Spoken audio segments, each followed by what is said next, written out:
एक स्वर अपने लिए एक घास का झोपड़ी बनाता है। अच्छा। और दूसरा स्वर अपने लिए लकड़ी का झोपड़ी बनाता है। लेकिन वहीं तीसरा स्वर अपने लिए ईंट का घर बनाता है। ठीक है। पहले स्वर का झोपड़ी बनते ही बांसुरी बजाने लगता है और दूसरा स्वर का झोपड़ी बनते ही वायलिन बजाना चालू कर देता है।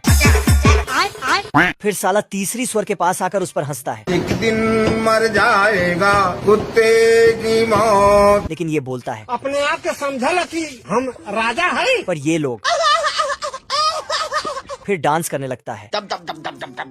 पर तभी इधर से एक भेड़िया चुपके से आता है और स्वरों को देखकर इसके मुंह में नदी बहने लगता है। फिर स्वरों से बोलता है।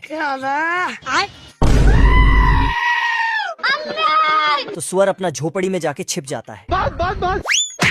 लेकिन एक स्वर पकड़ाते पकड़ाते बच जाता है। फिर दौड़कर अपना झोपड़ी में घुस जाता है और वेलकम मैसेज वहाँ से हटा देता है। अच्छा। लेकिन भेड़िया तो बिना वेलकम के ही आ टपकता है। ये भेड़िया पेट में हवा भर के फूंक मारता है। घर घर घर घर घर। लेकिन सुअर बच के निकल जाता है रुक जा। और दूसरे सुअर के झोपड़ी में घुस जाता है। फिर देखता है कि भेड़िया अंदर नहीं घुस पाया है। तो भेड़िया अपना आधा इंच का दिमाग लगाता है अब देख तू और दांत दिखाते हुए वहाँ से चला जाता है। अच्छा। तो ये दोनों बाल बाल बच गया रे देवा। रोम रोम भाइयों। फिर भेड़िया भेड़ बन के वापस आता है और दरवाजा खटखटवाता है।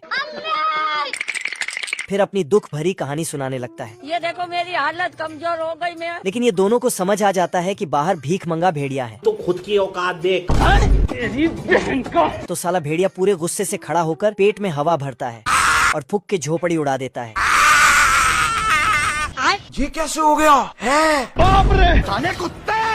फिर ये दोनों अपना जान बचाकर तीसरे स्वर के पास भागने लगता है। लेकिन भेड़िया उन दोनों का पूंछ पकड़ लेता है। पर तभी दोनों स्वर तीसरे स्वर के ईंट वाले घर में जाके छिप जाता है।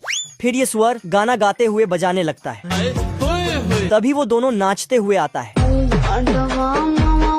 लेकिन तभी अचानक से भेड़िया दरवाजे के सामने आ टपकता है। तो तीसरा स्वर दरवाजा खोलने जाता है। पर साला भेड़िया तो टॉयलेट साफ करने आया था। अच्छा। ये देना। खराब हो जाएगा मैं माँ। तो सुअर उसका ही ब्रश लेके उसको ही ठोक देता है और फिर पीछे से और नीचे से। कौन है बे?